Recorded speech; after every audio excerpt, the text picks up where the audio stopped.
کسی بنا پر یا اپنی ان سے غلطی ہوئی ہے روزے نہیں رکھ سکے ہیں، میری آپ سے گزارش ہے کہ فوراً جو رمضان کے ابھی دن باقی ہیں اس کی قدر کرو میرے عزت دار بھائیوں اور بہنوں، اور فوراً آج ہی سے یہ نیت کرو کہ میں رمضان میں روزے رکھوں گا اور اس کی قدر کروں گا، کیونکہ یاد رکھیے میں نے پہلے بھی کہا تھا، آج بھی آپ کے سامنے عرض کر رہا ہوں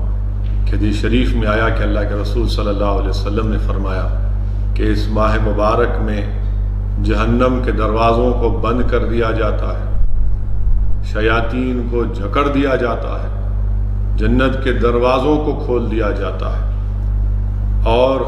اس ماہ مبارک کی ہر رات کو، ہر شب میں اللہ سبحانہ و تعالیٰ اپنی شان کے مطابق یہ آوازیں آتی ہیں آسمانوں سے کہ ہے کوئی شخص جو اللہ کو راضی کرنا چاہتا ہے کوئی شخص جو اللہ کو راضی کرنا چاہتا ہے، کوئی شخص جو اپنے گناہوں سے توبہ کرنا چاہتا ہے۔ میرے عزیز دوستوں اور بزرگوں، آج اللہ کی رحمت ہم کو تلاش کر رہی ہے، اسی لیے میری آپ سے گزارش ہے کہ اس ماہ مبارک کی قدر کریے۔ نہیں معلوم یہ زندگی کا چراغ کب گل ہو جائے، ہمارے زندگی کب ختم ہونے والی ہے صرف اللہ جانتا ہے، مگر یقیناً زندگی کا خاتمہ ہوگا، اور ضرورت اس بات کی ہے کہ ہم اپنے گناہوں سے توبہ کریں، اپنے اعمال میں نیکیوں کا اضافہ کریں۔ اور میں نے جس حدیث شریف کا آپ کے سامنے ذکر کیا کہ اللہ کے رسول صلی اللہ علیہ وسلم جب منبر مبارک پر قدم رکھ رہے تھے، مجھے یہاں پر ایک واقعہ، ایک حدیث شریف یاد آ رہی ہے جس کا ذکر محدث دکن حضرت عبداللہ شاہ صاحب قبلہ رحمۃ اللہ علیہ نے اپنی کتاب فضائل رمضان میں لکھا کہ قیامت کا دن ہوگا، حساب کتاب ہوگا، میزان ہوگا،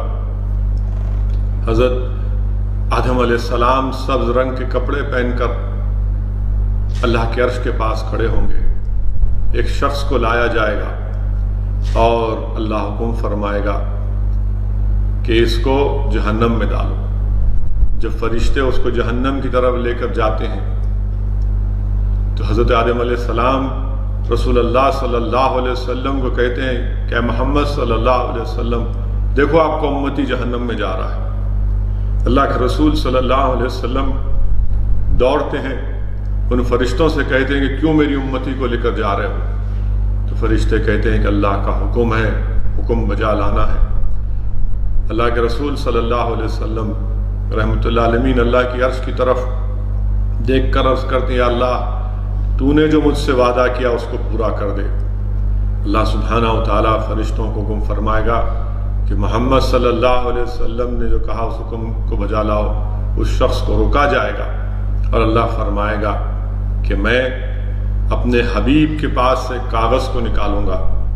اور اس چھوٹے سے کاغذ کو نکال کر اللہ اس شخص، گنہگار شخص کو جس کو اللہ نے حکم دے دیا تھا جہنم میں ڈالنے کا، اس کے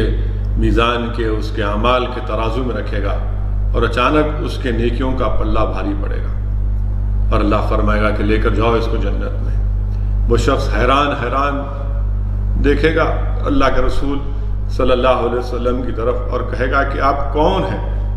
اتنا نورانی چہرہ آپ کا، آپ کون ہیں؟ تو رحمت للعالمین صلی اللہ علیہ وسلم ارشاد فرمائیں گے کہ میں وہ ہوں